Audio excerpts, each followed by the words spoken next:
뉴스 시작합니다. 저는 동정민입니다. 어제 대통령 회견 이후 여권 내에 기류 변화가 생기고 있습니다. 갈등으로 치닫던 당정, 윤한 갈등의 변화 조짐 잠시 후에 전해드리고요. 먼저 오늘 검찰에 출석한 명태균 씨 소식부터 전해드리겠습니다. 오늘 명 씨 첫 조사였는데 중요했습니다. 본인뿐 아니라 김건희 여사의 공천 개입 의혹의 당사자이기도 하니까요. 명 씨는 오늘 8시간 동안 이어진 검찰 조사에서 혐의를 전면 부인한 걸로 알려졌습니다. 방금 전 조사를 마치고 나와 카메라 앞에서 꽤 많은 말을 했는데요. 창원지검 현장에 나가 있는 취재기자 연결해 보겠습니다. 자, 남영주 기자, 명 씨 조사가 생각보다는 빨리 끝났습니다. 네, 명태균 씨는 조금 전 검찰 조사를 마쳤습니다. 당초 밤 늦게까지 조사가 이어질 것이란 예상과 달리 오늘은 일단 귀가하고 내일 다시 출석하기로 했습니다.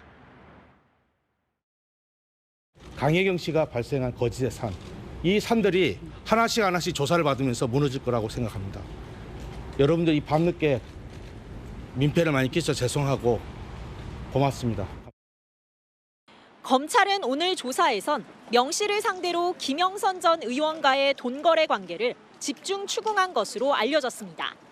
김 전 의원이 회계 책임자 강혜경 씨를 통해 명 씨에게 9천여만 원을 전달한 게 공천 대가가 아니냐는 의혹입니다. 하지만 명 씨는 진술을 거부하지 않고 혐의를 전면 부인한 걸로 알려졌습니다.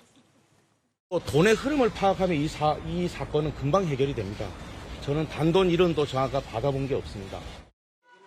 검찰은 김 전 의원과의 돈거래가 정치자금법 위반인지 검토할 예정입니다. 이 부분에 대한 조사를 마친 뒤에는 명태균 씨가 윤석열 대통령에게 유리한 여론조사를 해줬다는 의혹도 조사할 예정입니다. 명 씨는 여론조사를 실시한 미래한국연구소의 등기 서류와 관계자들 녹취록을 오늘 검찰에 제출했습니다. 미래한국연구소의 실소유주라는 의혹을 부인하기 위해서입니다. 검찰은 내일 지방선거 예비 후보자들이 명 씨 측에 돈을 전달했다는 의혹에 관해 조사할 계획입니다. 지금까지 창원지검에서 전해드렸습니다. 오늘 검찰 조사 전 명태균 씨 측은 폭로는 영원히 없다고 했습니다. 이 당초 자신을 잡아가면 한 달 안에 탄핵해야 될 것이라고 주장했던 것과는 다른 모습이죠. 건강 상태가 좋지 않다며 몸을 낮췄는데요. 구속영장 청구에 대비하는 거라는 관측도 나옵니다. 최다함 기자입니다. 명태균 씨 측은 오늘 오전 검찰 조사를 받기 전 추가 폭로는 없을 것이라고 밝혔습니다. 폭로할 것도 없고 영원히 없을 거니까 기대하시지 말아주시기 바랍니다. 앞서 명 씨는 김건희 여사와 주고받은 텔레그램 메시지를 SNS에 공개하고 채널의 인터뷰에선 검찰이 자신을 잡으면 한 달이면 하야하고 탄핵일 텐데 감당되겠느냐고 밝힌 바 있습니다. 하지만 명 씨가 검찰 조사를 앞두고는 몸을 낮춘 것으로 해석됩니다. 대통령님과 김건희 여사님이 참 훌륭하신 분이라고 명태균 씨가 그렇게 말씀하셨습니다. 네. 명 씨는 건강이 안 좋다는 점도 부각하고 있습니다. 실제 오늘 검찰에 출석하면서 다리가 불편한 듯 지팡이를 짚으며 계단을 오르기도 했습니다. 명 씨는 검찰에도 몸살 기운 때문에 수액을 맞았고 오래 앉아있기에는 다리가 불편한 상황이라는 취지로 말한 것으로 알려졌습니다. 검찰 조사 하루 전인 어제도 아침부터 병원에서 수액을 맞았다고 밝힌 바 있습니다. 몸이 너무 아파갖고 변호사하고 이야기 좀 하고 왔어요. 이야기를 제대로 못했으면 몸이 이어지냐고. 명 씨 측은 처남에게 휴대전화를 전달해 증거인멸을 시도했다는 의혹에 대해서도 처남에게 준 건 맞지만 휴대전화에는 아무것도 들어있지 않았다고 주장했습니다. 검찰 조사와 이어지는 구속영장 청구 가능성에 대비하는 것이라는 관측이 나옵니다. 채널A 뉴스 최다함입니다. 지금부터는 기자회견 이후 다소 달라진 여권 분위기 살펴보겠습니다. 대통령실이 대통령 담화 하루 만에 후속 조치를 내놨습니다. 김건희 여사가 이번 순방에 동행하지 않기로 했다고 공식 밝혔고요. 영부인의 사적 연락을 관리하기 위해 외부 연락을 차단하는 착신 정지 조치를 유력 검토하는 것으로 파악됐습니다. 최승현 기자입니다. 윤석열 대통령 기자회견 다음 날인 오늘 대통령실은 곧바로 후속 조치에 나섰습니다. 제2부속실 출범과 맞물려 윤 대통령과 김건희 여사의 사적 소통을 제한합니다. 윤 대통령 부부가 사용해온 사적 휴대전화에 외부 연락이 닿지 않도록 착신 정지 조치가 이루어질 것으로 알려졌습니다. 워낙 오래 쓰던 번호라 정말 아까워서 그런 마음도 있겠지만 사실은 제 초도 휴대폰 바꿨어야 되고요. 외부에서 영부인의 전화는 모든 메시지나 연락 역시 제2부속실 공식 라인을 거치게 됩니다. 기존 관저 등에서 이루어진 비공식 사적 면담 등도 모두 청산의 공식 접견실에서 진행하는 방안도 검토 중입니다. 영부인의 비공식 소통에서 각종 논란이 불거졌던 만큼 최소화하겠다는 겁니다. 또 김 여사가 이번 달 순방 일정에 동행하지 않는다고 공식 발표했습니다. 구체적인 순방 일정을 알리기도 전에 이례적으로 영부인의 불참 소식부터 알린 겁니다. 대통령실 관계자는 기자회견 후에도 지지율이 반등하지 못하면 아무것도 할 수 없는 상황이 될 수 있다며 회견 직후 속도감 있는 후속 조치에 나선 배경을 설명했습니다. 김 여사는 최소한 연말까지는 외교를 포함해 공개 일정을 전면 중단할 것으로 전해집니다. 채널A 뉴스 최승현입니다. 대통령실은 인적 쇄신에도 박차를 가하고 있습니다. 한동훈 대표가 콕 집었던 김건희 여사 라인, 이른바 한남동 7인회 중 한 명이 공공기관행을 자진 포기했습니다. 내각과 대통령실 전면 개편 준비 소식도 들립니다. 이어서 조민기 기자입니다. 강훈 전 대통령 정책홍보비서관이 한국관광공사 사장직 지원을 자진 철회했습니다. 강 전 비서관은 대통령의 국정운영 부담을 조금이나마 덜어드리고 국정 쇄신의 디딤돌이 되겠다라고 입장을 밝혔습니다. 강 전 비서관은 대통령실을 떠난 뒤 지난 8월 관광공사 사장직을 지원했습니다. 한동훈 대표는 윤석열 대통령과의 면담에서 강 전 비서관을 이른바 여사 라인으로 지목했고 낙하산 임명은 안 된다며 사장 인사 불가론을 주장했습니다. 대통령실의 조치는 아니지만 결과적으로 한 대표의 요구대로 인사적 효과가 나타난 첫 사례가 등장한 겁니다. 강 전 비서관은 모여서 밥 한 끼 한 적 없는데 어느새 7인회의 일원이 됐다라며 억울함도 호소했습니다. 대통령실은 어제 대통령이 예고한 인적 쇄신에도 속도를 내는 모습입니다. 내각은 물론 대통령실 내 고위직까지 인사 가능성을 닫아두지 않겠다는 방침입니다. 당장 인사검증 기능을 맡는 민정수석실이 작업에 착수한 것으로 전해졌습니다.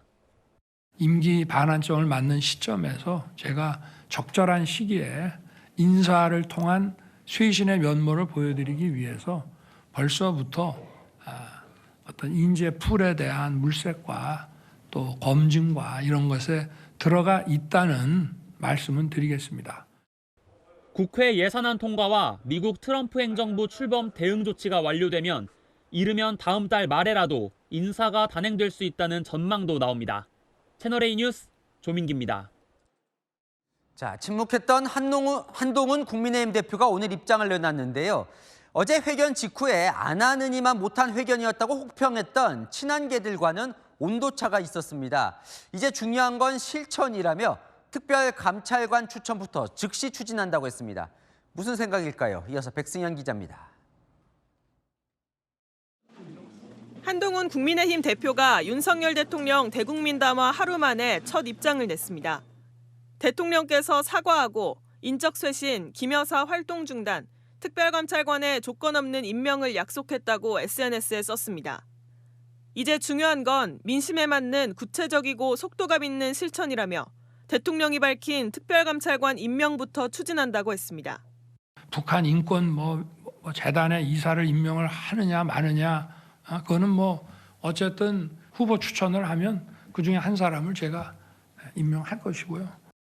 대통령이 본인의 요구를 정확히 받아들이진 않았지만 또다시 충돌하는 것보다는 대통령의 약속을 앞세워 실천을 압박하는 전략을 세웠다는 분석입니다.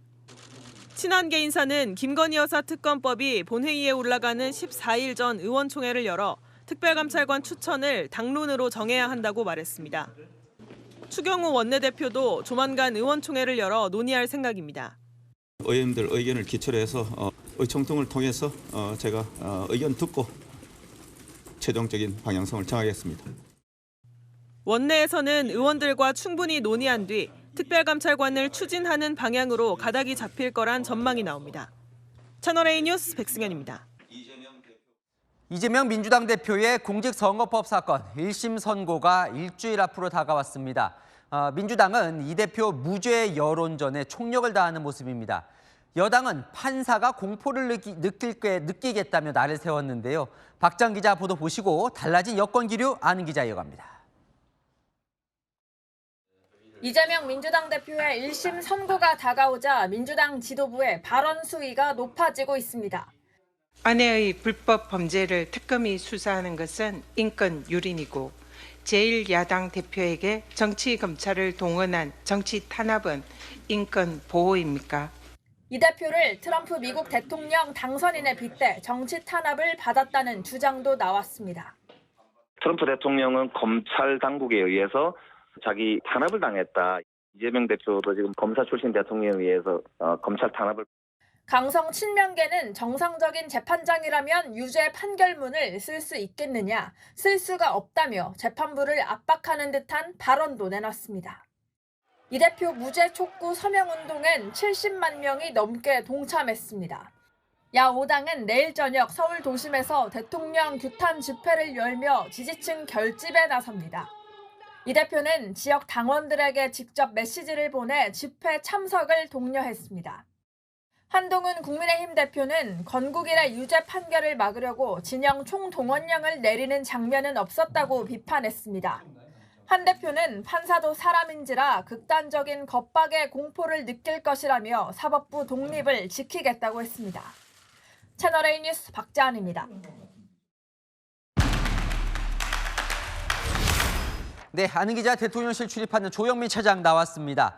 뭔가 어제 회견 이후에 좀 달라진 기류가 느껴지는데 일단 용산부터 살펴보죠. 어제 회견 이후 오늘 당장 구체적인 액션을 내놨습니다. 네, 맞습니다. 액션도 액션이지만 뭐에 대한 액션이냐가 더 의미심장합니다. 한동훈 대표의 5대 요구안을 좀 정리해봤는데요.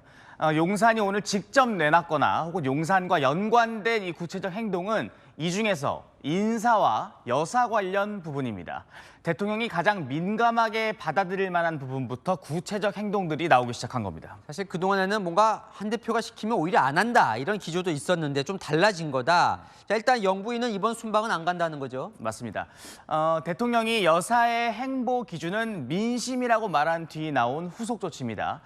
매우 이례적인 점은 대통령 순방은 워낙 유동적인 게 많다 보니까 국가안보실의 공식 브리핑 전까지는 그 내용을 공개하지 않습니다. 아직 순방 브리핑 하지도 않았는데 일단 영부인의 불참부터 공식화한 건 분명 발빠른 조치를 부각하고 싶은 의중이 있었다 이렇게 봐도 될 것 같습니다. 인사를 보면 지금 이제 오늘 더 이상 뭐 사장 공모하지 않겠다고 한 강훈 전 비서관이 한동훈 대표가 지목한 이른바 그 여사 라인의 한 사람이라는 거죠. 맞습니다. 사진을 좀 준비했는데요.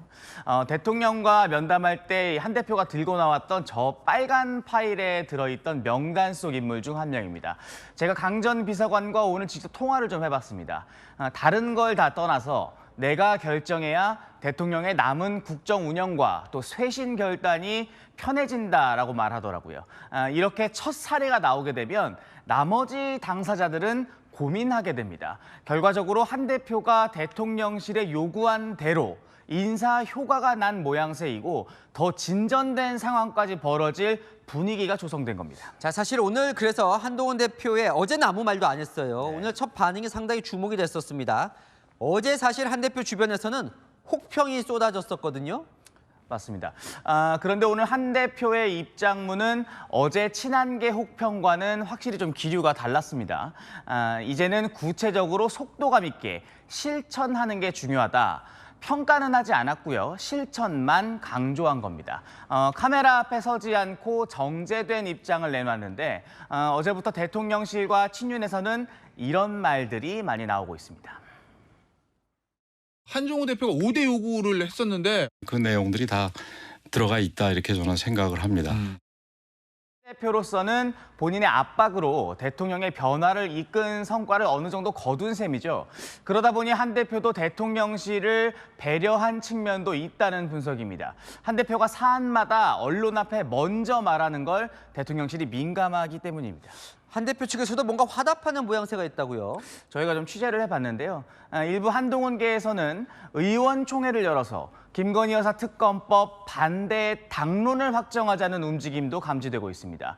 특검만큼은 함께 막자는 건데 김 여사 특검법에 대한 당내 이 이탈표 문제는 용산 입장에서는 어찌 손 쓸 수 없는 일종의 아킬레스건 같은 겁니다. 친형계가 이렇게 먼저 나서주면 그만한 호응이 없는 거죠. 아니 그런데 얼마 전까지만 해도 뭐 유난 갈등 끝이 볼 것처럼 하더니 왜 기류가 바뀌는 거예요? 전략적 휴전, 저는 이렇게 정의합니다. 오늘 나온 여론조사에서 대통령 지지율이 지난주보다 더 떨어져서 17%까지 추락했습니다.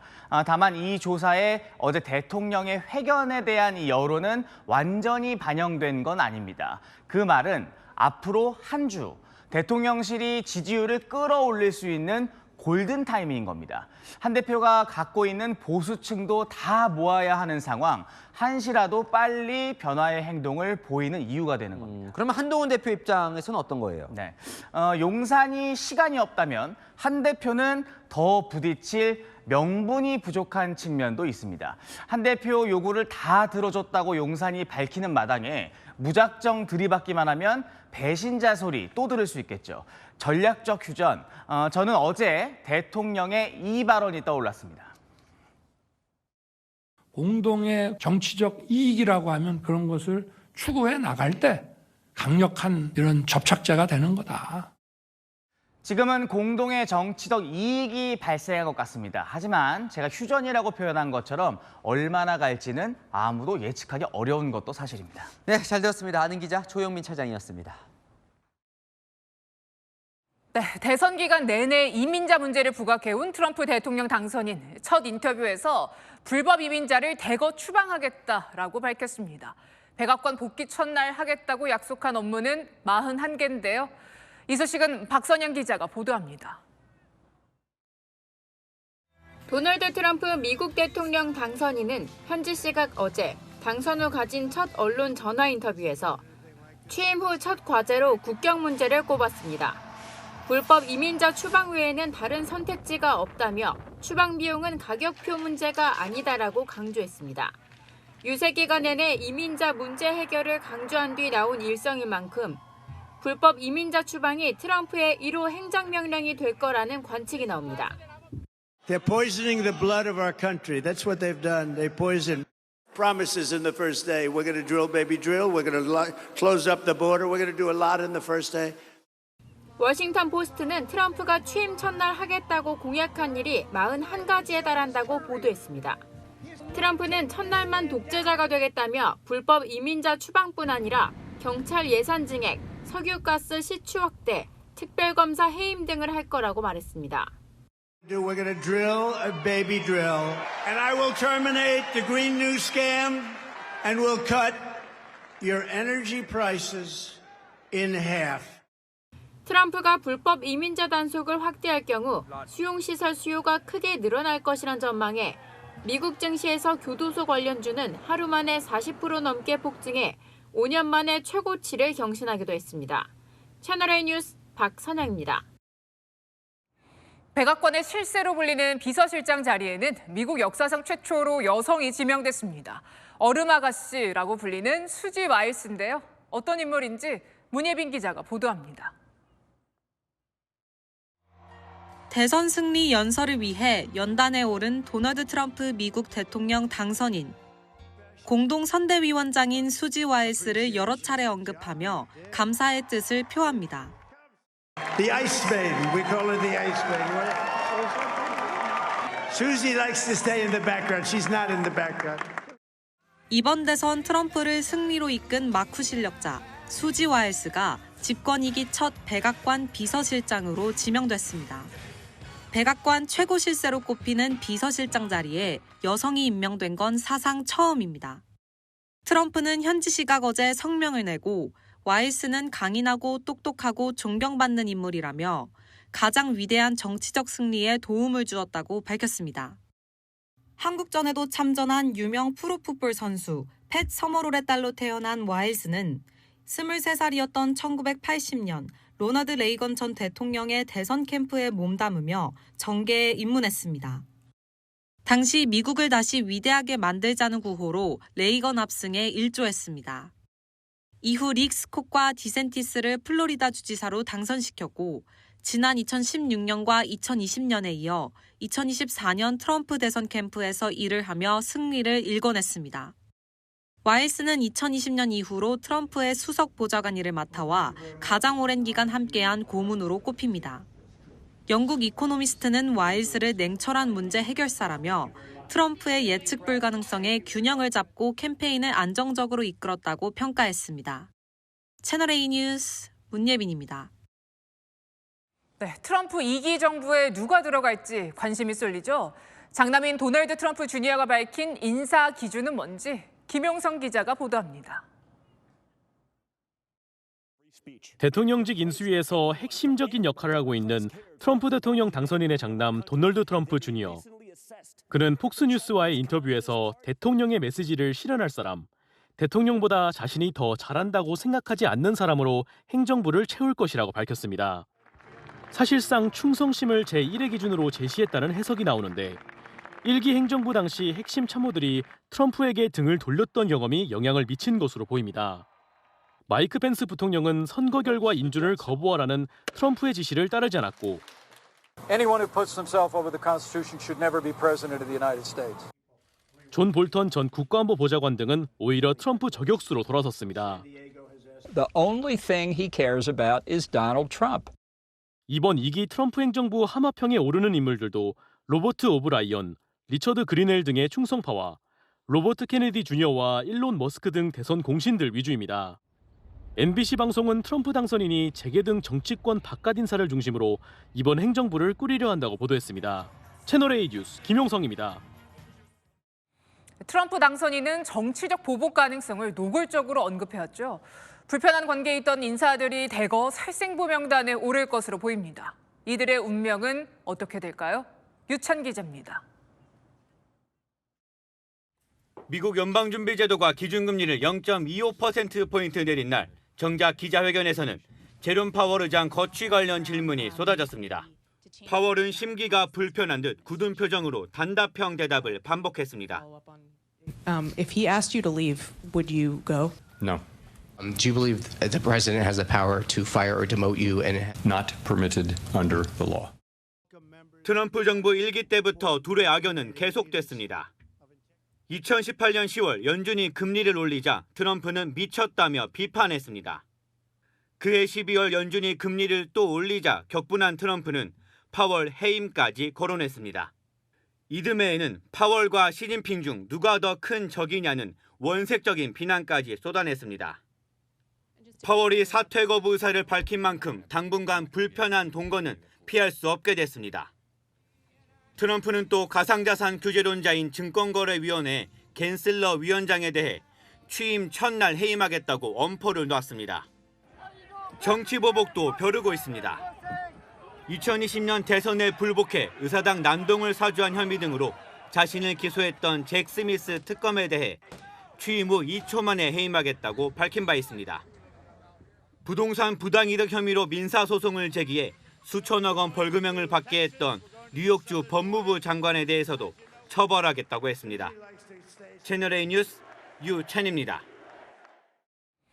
트럼프 당선 날 세계 갑부들의 자산은 급격히 불었습니다. 테슬라의 머스크는 하룻밤 사이에 36조 원을 벌었는데요. 김재혁 기자입니다. 미국 대선을 앞두고 트럼프 당선인을 공개적으로 지지한 일론 머스크 테슬라 최고 경영자. We had one president who couldn't climb a flight of stairs, and another who was fist pumping after getting shot. Fight, fight, fight! 트럼프 백악관 재입성을 두고 가장 큰 이득을 본 사람이 됐습니다. 테슬라 주가가 15% 가까이 폭등하며 자산이 36조 원 늘어 401조 원을 넘어선 겁니다. 머스크는 트럼프의 당선 지원을 위해 정치자금 모금 단체를 만드는 등 1,840억 원 이상을 지출한 것으로 알려졌습니다. 선거에 투입한 금액의 195배 이상 자산이 불어난 셈입니다. I'm saying only Elon can do this. It must be an Elon. Then that very important guy, one of the most important people. 머스크뿐만이 아닙니다. 미국 갑부 중 대표적인 트럼프 지지자인 레리 앨리슨 오라클 창업자의 자산도 하룻밤 만에 7조 6천억 원이 늘었습니다. 제프 베이조스 아마존 창업자도 막대한 이득을 얻었습니다. 이들을 포함해 억만장자 톱10의 자산이 대선 이후 하루 만에 88조 원 넘게 급증했다고 외신들은 보도했습니다. 블룸버그에 따르면 2012년 조사가 시작된 이후 최고 기록입니다. 채널A 뉴스 김재혁입니다.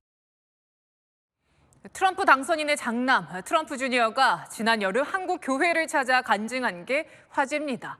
어떤 인연이 있는 건지 이현영 기자가 보도합니다. 신도들이 가득 찬 서울의 한 대형 교회. 연단에서 말하는 사람은 다름 아닌 트럼프 당선인의 장남 트럼프 주니어입니다. 7월에 있었던 유세중 트럼프 총격 사건을 언급하며 신앙 고백 간증을 합니다. When a would-be assassin tried to kill my father, I believe we saw the hand of God in action. 평소엔 정면에 청중만 보지만 유독 그때만 고개 돌려 무대 옆 전광판을 봤고 총알이 비껴갔다는 겁니다. 선거전이 한창이던 지난 8월 트럼프 주니어가 한국을 찾은 건 보수 청년단체가 주관한 한미 차세대 정치 컨퍼런스에 참석하기 위해서였습니다.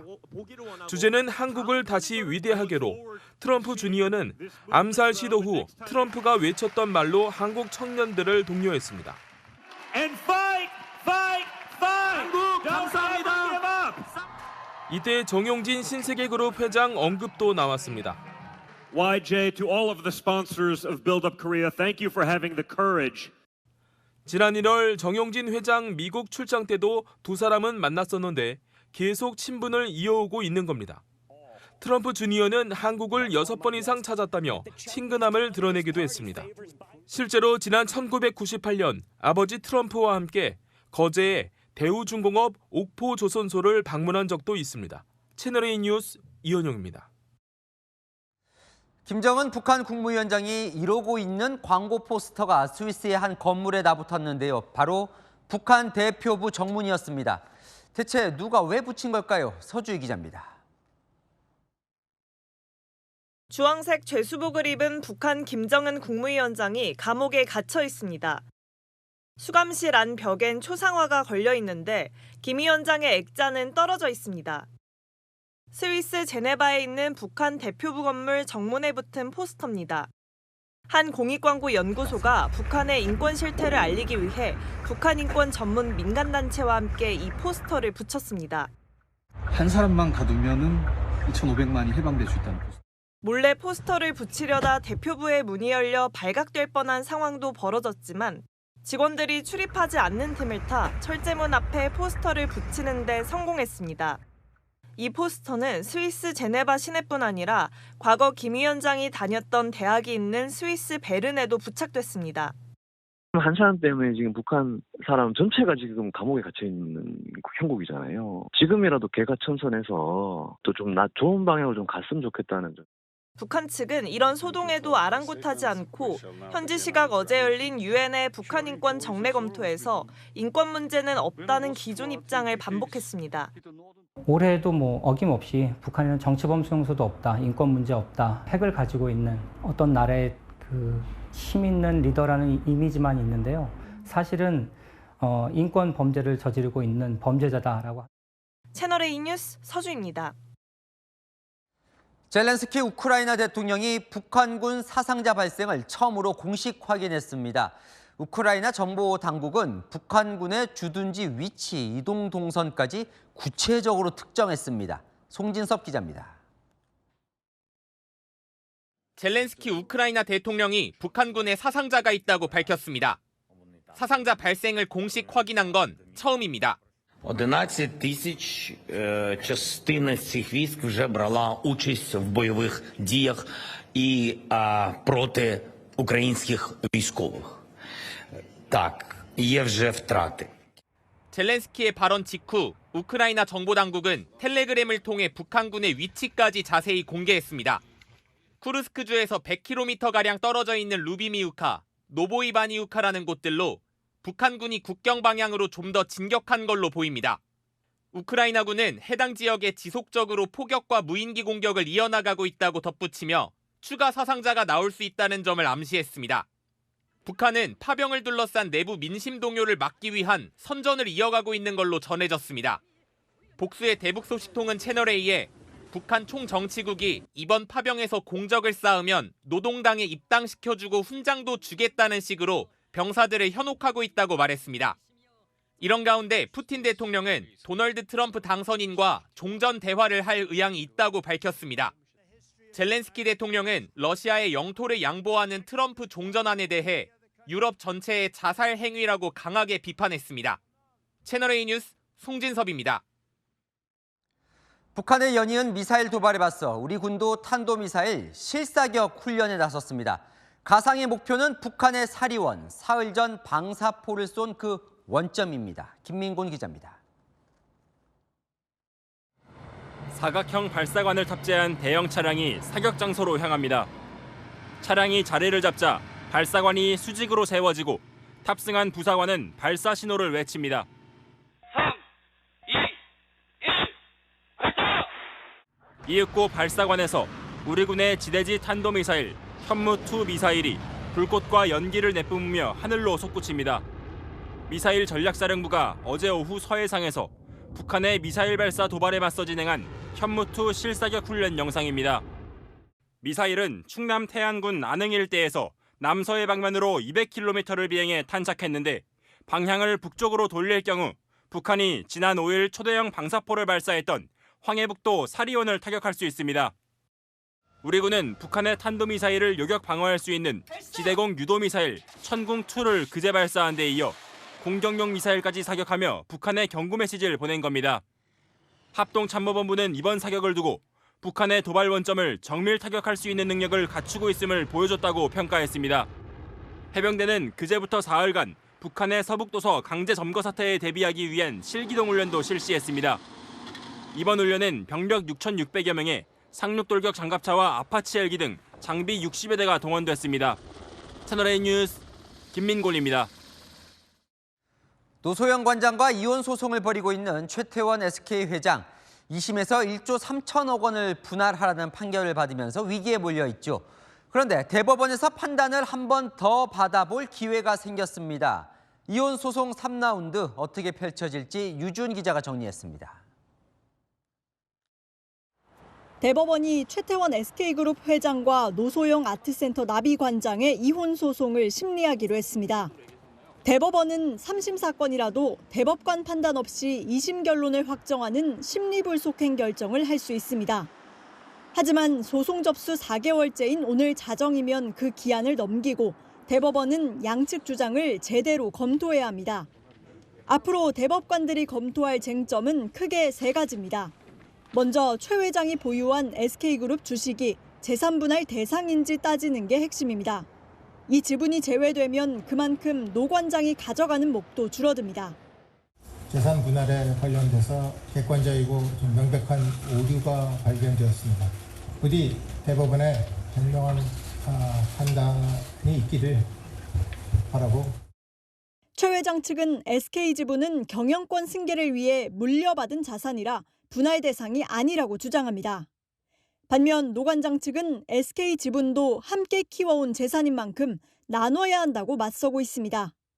SK그룹 성장에 노태우 전 대통령 기여도를 인정할지도 눈여겨볼 대목입니다. 2심 재판부가 판결문에 주식 가치를 잘못 기재한 것도 따져봐야 합니다. 단순 오기에 불과한 것인지 재산 분할을 잘못한 결정적 계산 오류인지 대법원이 답을 내놓아야 합니다. 채널A 뉴스 유주은입니다. 이 이혼 재판 3라운드 최대 쟁점은 노태우 전 대통령의 비자금 300억 원입니다. 2심 재판부는 SK그룹 성장에 노소영 관장의 부친 노태우 전 대통령의 비자금 300억 원이 영향을 미쳤다고 봤는데요. 뒤집힐 수 있을까요? 이어서 이세하 기자입니다. 최태원 SK그룹 회장과 노소영 아트센터 나비 관장 이혼 소송에서 가장 큰 쟁점은 노태우 전 대통령 비자금 300억 원입니다. 2심은 이 비자금이 SK 성장에 쓰였다고 인정하고 최태원 회장이 일반 재산 외의 SK 지분도 노 관장에게 나눠줘야 한다고 판결했습니다. 노 관장은 재산 형성 기여를 인정받기 위해 모친인 김옥숙 여사의 메모를 제출했습니다. 1998년과 1999년에 적은 걸로 보이는 두 장의 메모에는 노 전 대통령이 비자금을 맡긴 사람들의 이름이 적혀 있습니다. 동생 노재우 씨 등 이름이 하나하나 적혀 있고 그 사이 선경 300억이란 문구가 두 메모에 모두 있습니다. 98년 메모 아래에는 맡긴 돈이라고 적혔습니다. 이 비자금이 실제로 SK그룹에 유입됐는지, 이혼할 때 불법 자금도 재산 분할로 나눠야 하는지 대법원이 법적 판단을 내려야 합니다. 가정의 가치 그리고 소중함에 대해서 사법부의 확인이 이루어진 것이라고 생각하고 있습니다. 1조 원대 재산 분할 판결을 받은 노 관장 측은 비자금으로 SK가 성장했다는 기존 주장을 이어갈 전망입니다. 채널A 뉴스 이세아입니다. 5만 원권 현금 다발을 나누는 수상한 남성. 경찰이 확인해보니 조직폭력배 출신의 지명 수배범이었습니다. 최재원 기자입니다. 의자에 앉아있는 남성이 다른 남성에게 5만 원권 지폐 뭉치를 줍니다. 함께 있던 무리들도 차례로 돈을 건네봤더니 90도로 고개 숙여 인사합니다. 마침 순찰 중인 경찰관들이 이 모습을 보고 남성들에게 다가갑니다. 돈을 준 남성에게 돈의 출처를 묻고 신분증을 요구하는데 남성은 다른 사람의 주민등록번호를 말합니다. 선생님, 씨 아닌 것 같은데. 저 맞다니까. 번호 다시 한번 불러주세요. 실랑이를 벌이던 남성, 갑자기 카페 안으로 뛰어들어가다가 경찰에 붙잡힙니다. 경찰이 신원을 조회해보니 경북 지역 조직폭력배 출신으로 지명수배자였습니다. 한 사람은 용돈 받으러 왔다, 한 사람은 뭐 월급 받으러 왔다. 돈 준 사람만 이제 자꾸 의심이 가서 이제 그 사람만 집중했어요. 그 나머지 살살 담배 피는 척하면서 다 빠지더라고요. 이 남성은 특수상해 혐의 등으로 체포영장이 3건 발부되는 등 14건의 지명수배가 걸려 있었습니다. 지난 2019년부터 수사망을 피해 숨어 다니다가 5년 만에 경찰에 붙잡힌 겁니다. 경찰은 구속 상태로 남성의 여죄를 수사하는 한편 돈의 출처도 조사하고 있습니다. 채널A 뉴스 최재원입니다. 네, 현직 경찰이 환각물질을 흡입한 의혹이 드러나서 경찰이 조사에 나섰습니다. 조사의 계기가 된 거는 휴대전화에 남아있던 지인과 대화 내용인데요. 김세인 기자가 단독 취재했습니다. 한 카카오톡 대화방입니다. 마약을 의미하는 은어들이 등장하고 해피벌룬이라는 환각물질에 대한 대화도 등장합니다. 경기 안산 단원경찰서 소속 A경장의 대화 내용입니다. 올해 초 전 여자친구는 A경장에게 휴대전화 공기계를 빌려줬다가 돌려받았는데 이 대화 내용이 고스란히 남아있었습니다. 최근에 뭐 친구랑 베트남 여행을 갔었는데 거기서 뭐 해피벌룬, 뭐 떨이라고 하는 내용을 하면서 성적 행위 영상에 나오던 여성에 대한 얘기를 대화방에서 주고받다가 A경장은 담아오라고 말하기도 합니다. 직장 동료인 여청과 직원이 맡은 수사 그 관련 영상이 성적인 영상인데 그 영상을 담아와라. 그래서 뭐 쉽진 않은데 시도는 해볼게 이런 대화 내용이 있었고. 수사가 진행 중인 유흥업소 정보를 나중에 공유해달라며 거기는 안 가겠다는 대화도 있습니다. 전 여자친구는 A경장의 비위 의혹에 대해 진정서를 제출했고 경찰은 대화가 담긴 휴대전화 공기계를 포렌식하는 등 입건전 조사에 착수했습니다. 안산 단원경찰서는 현재 A경장에 대한 수사가 진행 중이라며 중대 비위가 확인되면 엄정하게 조치하겠다고 밝혔습니다. 취재진은 A경장에게 해명을 요청했지만 전화 주겠다고 한 뒤 전화, 문자 등 추가 연락을 받지 않고 있습니다. 채널A 뉴스 김세인입니다. 오늘 새벽 제주 비양도 인근 해상에서 어선이 침몰했습니다. 2명이 숨지고 12명이 실종됐는데요. 왜 이런 사고가 일어난 건지 공국진 기자가 취재했습니다. 해경 잠수사들이 바닷속에서 일대를 수색합니다. 그물이 어지럽게 엉켜 있다 보니 안을 살펴보는 게 쉽지 않습니다. 물 위에선 해경 경비함정들과 헬기가 배치돼 주변 해역을 살핍니다. 제주 비양도 북서쪽 24km 해상에서 어선이 침몰 중이라는 신고가 접수된 건 새벽 4시 반쯤. 사고 선박은 129톤급 부산선적 고등어잡이 어선으로 한국인과 인도네시아인 선원 27명이 타고 있었습니다. 어제 오전 제주 서귀포항에서 출항해 조업을 해왔는데 어획물을 운반선에 옮긴 뒤 다음 운반선에 옮기려는 과정에서 선박이 뒤집힌 것으로 파악됩니다. 함께 조업 중이던 선박들이 15명을 구조했지만 이 중 2명이 숨졌고 한국인 선장 등 12명이 실종됐습니다. 배가 이제 무게를 못 버텨서 그물 무게를 못 버텨서 옆에 뒤에 이제 프로펠러 그 부분에 이제 사람들이 다 타 있었거든요. 그러니까 막 살려달라고 그러고. 현재 사고 선박은 수심 85m 바닥으로 완전히 침몰한 상태입니다. 수중 수색이 진행 중이지만 워낙 수심이 깊다 보니 난항을 겪고 있습니다. 망이 지금 선체하고 연결이 된 상태라 해가지고 또 수심이 깊기 때문에 어려운 사항이 많을 것으로 지금 예상을 하고 있습니다. 해경은 구조된 선원들을 상대로 사고 원인을 조사하는 한편 심해 잠수사를 투입해 선체 내부를 수색할 계획입니다. 채널A 뉴스 공진입니다. 특급 호텔들이 뷔페 가격을 또 올립니다. 4인 가족 한 끼에 80만 원이 넘는데요. 연말 성수기마다 반복되는 가격 인상, 권갑구 기자가 취재했습니다. 한 특급 호텔 뷔페 예약 사이트입니다.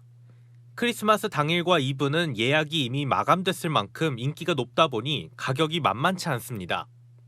그런데 연말 성수기를 앞두고 호텔 뷔페 가격이 한시적으로 인상됩니다. 한 특급 호텔의 경우 주말 저녁 식사 가격이 다음 달부터 인상되는데 크리스마스가 포함된 기간에는 20만 원을 넘습니다. 다른 호텔들도 상황은 비슷합니다. 4인 가족 기준 식사 한 끼에 80만 원을 넘는 겁니다. 12월은 저희가 프리미엄 뷔페로 운영되고 있기 때문에 구성도 좀 변경이 있고 와인 제공이 되고 있어서 가격이 좀 인상됩니다. 일단 예약은 받고 가격은 추후 공지한다는 호텔까지 등장했습니다. 방송은 다음 주나 다다음 주에 나오지 않을까 싶어요. 12월 특정 기간 동안 많게는 10% 넘게 비싸지는데 고물가에 고객들의 부담이 커질 수밖에 없습니다. 가급적이면 더 실속 있는 데로 가려고 하죠. 너무 비싸기 때문에.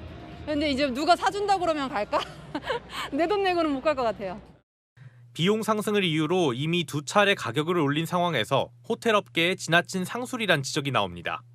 대목을 틈타서 가격을 올리는 경우가 많이 있는데요. 가격을 인상하는 것은 너무나 속 보이는 그런 마케팅이라고 생각이 듭니다. 호텔업계 측은 가격 인상에 대해 매년 해왔던 거고 그만큼 좋은 서비스를 제공한다고 밝혔습니다. 채널A 뉴스 권갑구입니다. 김치의 세계적인 인기가 먹는 것에서 만드는 것으로까지 뻗어나가고 있습니다. 김장하는 외국인이 늘고 있는데요. 김민환 기자입니다. 절인 배추 포기와 간 마늘, 고춧가루를 앞에 두고 앞치마를 두릅니다. 고무장갑을 끼고 본격적인 김장을 시작합니다. 솜씨는 서투르지만 배추 끝을 잡고 갖은 양념을 골고루 펴바릅니다.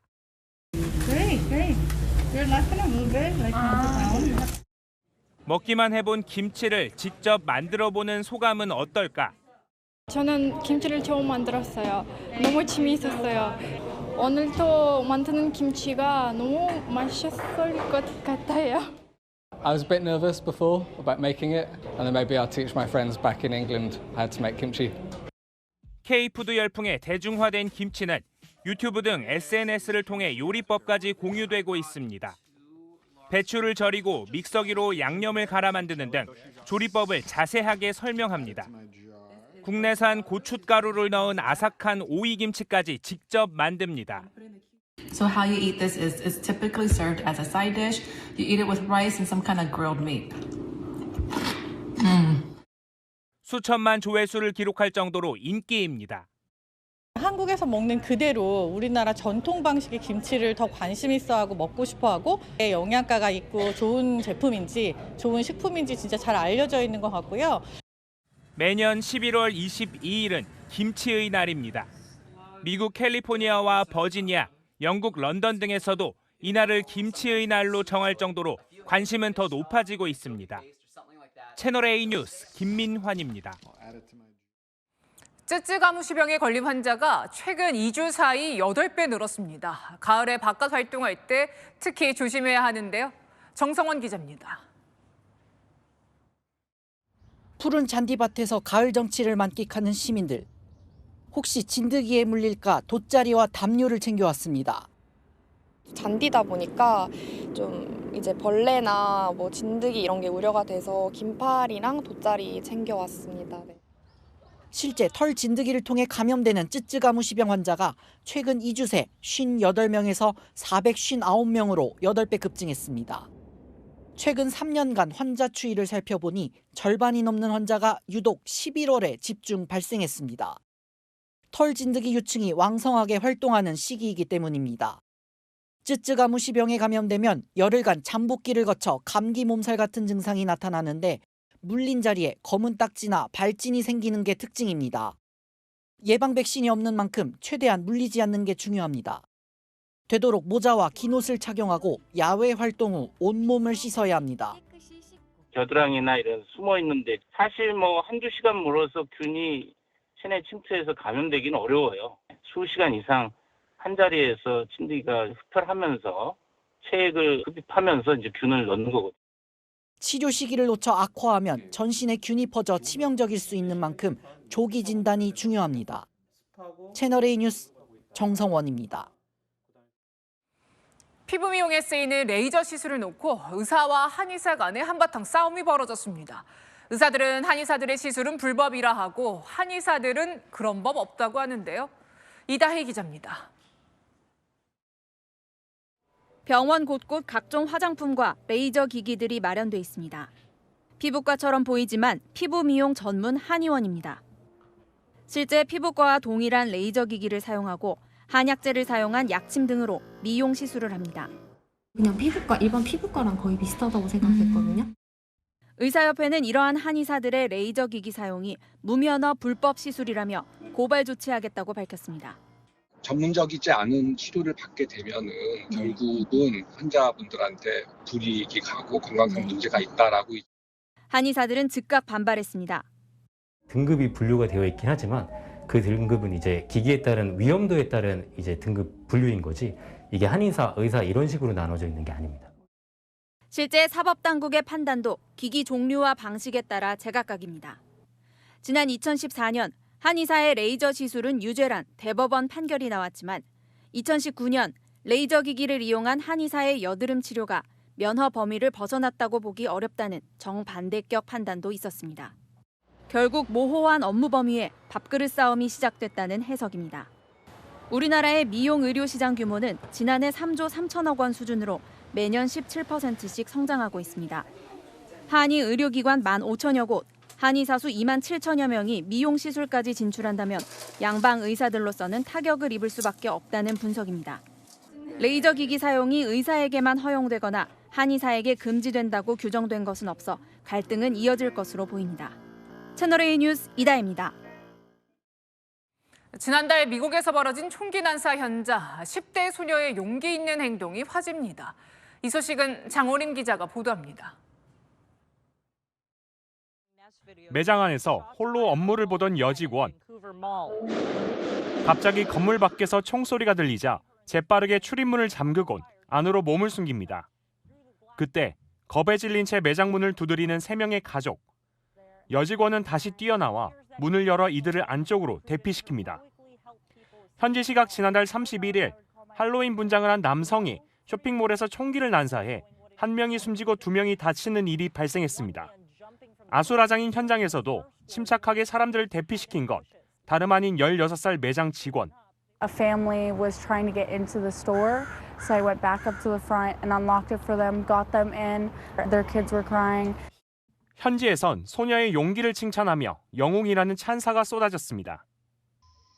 산봉우리에서 검은 연기가 하늘을 뒤덮을 정도로 높게 피어오릅니다. 주변은 화산재로 덮여 온통 뿌연 회색빛으로 바뀌었습니다. 현지 시각 어제 오전 12시 40분쯤 인도네시아 루오토빌 라키라키 화산이 나흘 만에 또다시 폭발했습니다. 앞서 지난 3일 화산 폭발로 수십 명의 사상자가 발생한 바 있습니다. 이번엔 인근 주민들이 모두 대피해 인명피해는 없었지만 당국은 인근 4개 공항을 폐쇄하고 주민 약 16,000명을 영구 이주시키기로 했습니다. 채널A 뉴스 장호림입니다. 오늘부터 중국으로 여행 갈 때는 보름까지 비자가 면제됩니다. 첫날 표정을 베이징에서 이윤상 특파원이 취재했습니다. 중국 베이징에 있는 서우두공항. 하루 4만 명 안팎의 외국인이 드나드는 곳인데 오늘부터 한국인은 비자가 면제됩니다. 보다 더 많이 방문해서 중국만의 아름다운 모습을 좀 더 보고 싶은 그런 생각을 가지고 있습니다.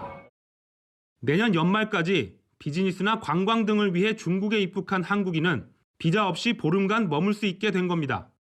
사업차 중국을 자주 찾는 사람들도 매번 비자를 발급받는 번거로움을 줄일 수 있습니다. 처음에 이제 비자는 저희가 신청을 하려고 준비 중이었는데 무비자로 바뀌었다고 해서 이제 자유롭게 중국을 더 많이 갈 수 있겠구나 생각했습니다. 이미 비자를 받은 경우도 비자 검사를 거치지 않아 편리합니다. 여행 하루 전에 비자 발급이 필요 없다는 사실을 알아가지고 비자를 발급받았는데 그냥 굳이 보여주지 않고 그냥 무비자로 해서 나왔어요.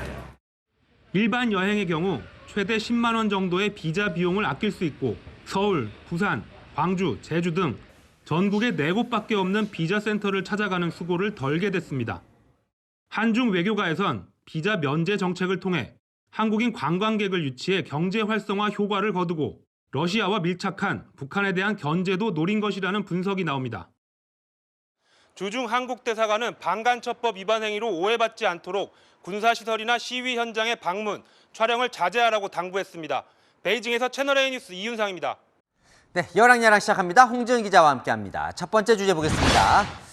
나는 윤 씨가 아니다. 정 씨잖아요, 정청래 위원장. 네, 민주당 정청래 법사위원장이 말하는 윤 씨 따로 있었습니다.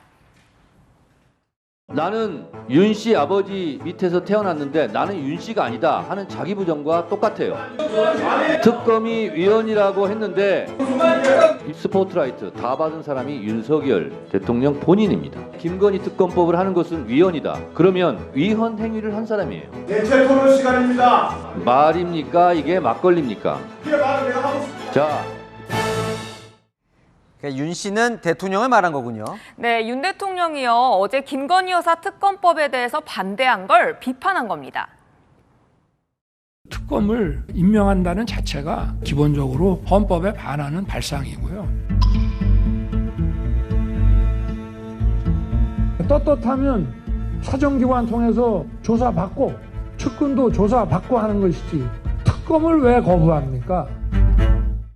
네, 대통령이 특검을 이끌었으면서 위헌이라고 하는 건 자기 모순 아니냐는 겁니다. 국민의힘은 뭐래요? 네, 민주당이 추진하는 김 여사 특검은요, 대통령이 참여하는 특검과는 전혀 다른 거라고 합니다. 지금까지 특검은 여야가 동의해서 모두 처리됐다는 건데요. 민주당은 오늘 법사위에서 세 번째 김건희 여사 특검법을 통과시켰습니다. 법사위에서는 또 다른 공방도 이어졌습니다. 박규택 의원 조용해요. 박규택, 서영교 의원님 상호 삿대질이 아닙니다. 다른 시간이었잖아요. 왜 이렇게 시끄럽게 떠드는 거야? 대통령 앞에 와서 얘기를 좀 해봐. 이재명 앞에 와서 이렇게 떠드세요. 이재명 하지 말고 대통령 앞에 와서. 이재명 대표는 우리랑 소통 잘해왔죠. 국민하고도 소통 잘하고. 대통령 기자랑 때문에 이게 뭐야? 네, 다음 주제 보겠습니다. 트럼프 기억나니? 뭘까요? 네, 트럼프 행정부 2기가 이제 곧 출범하잖아요. 여야 의원들 너도 나도 그때를 기억하냐며 2년을 꺼내들고 나섰습니다. 예전 2017년도가 생각납니다. 그 당시 사진입니다. 그때 저는 한미연합사 부사령관이었고 첫 방문지로 캠프 험프리로 안내했습니다. 무임승차론을 불식시키기 위해서 여러 가지 설명을 했습니다. 트럼프 대통령은 머리가 좋으시고 이해가 빨랐습니다. 저때가 첫 방한 때 얘기라는 거죠? 네, 문재인 정부 때 있었던 트럼프 1기 행정부와의 당시 인연을 적극 활용하는 겁니다. 이재명 대표도 어제 주한미 대사관을 통해 트럼프 당선인에게 축하 편지를 전달했습니다. 그럼 여당도 질 수 없겠죠? 네, 한동훈 대표는요, 트럼프 대통령 측에 인연을 꺼내들었습니다. 저는 트럼프 전 대통령이 가지고 있는 아시아와 세계에 대한 생각들이 우리 대한민국의 발전에 저해하거나 위협을 가져오는 상황이 전혀 아니라고 생각합니다. 저의 이런 발언을 당시에 트럼프 캠프에 있었던 주요 인사가 SNS에 공유하기도 했었습니다. 네, 이 글을 공유한 엘브리치 콜비 전 부차관보는요, 트럼프 행정부에서 국가안보 보좌관으로 거론되고 있거든요. 한 대표는요, 직위가 정해지면 물밑 소통 이어간다고 합니다. 박수영, 나경원 등 다수의 여당 의원들 트럼프 정부에 대한 관심 쏟아내고 있습니다. 여야 모두 인연을 잘 활용해서 양국 이익에 부합하는 외교 성과를 이루길 기대합니다. 네, 지금까지 열악야랑이었습니다. 날마다 깊어가는 가을, 숲도 황금빛으로 옷을 갈아입었습니다. 이젠 은행나무가 완전히 물들어서 가을만의 색을 뽐내는데요. 이번 주말 단풍나들이 가기 좋습니다. 종일 맑은 가운데 기온이 더 올라서 온화하겠습니다. 8도 안팎에서 시작돼 19도 안팎까지 오릅니다. 새벽부터 아침에는 전국 내륙에 안개가 짙어서 이동하실 때 잘 살피셔야겠습니다. 가시거리가 1km 안쪽으로 좁혀집니다. 동해안과 영남 해안에는 내일도 종일 너울이 높게 일겠습니다. 내일 큰 일교차도 유의해야 합니다. 내일 강릉은 9도에서 시작해서 18도까지 오르고요. 광주는 9도에서 출발해 21도까지 오릅니다. 최저 기온과 최고 기온의 차이가 11도 안팎이겠습니다. 당분간도 맑고 일교차 큰 날씨가 이어지겠고 휴일 전남과 제주에만 비가 내리겠습니다. 날씨였습니다. 이재명 대표 1심 선고가 일주일 남았는데요. 여야 모두 유죄다 무죄다 매일 외칩니다. 국민의힘은 재판 생중계 탄원서 놓고 민주당에선 정상적인 재판장이라면 유죄 선고할 수 있겠나라는 말까지 나왔습니다. 유죄든 무죄든 판결이 정치로 오염될까 걱정입니다. 마침표 찍겠습니다. 판결은 오직 법리에 따라. 뉴스에 마칩니다. 감사합니다.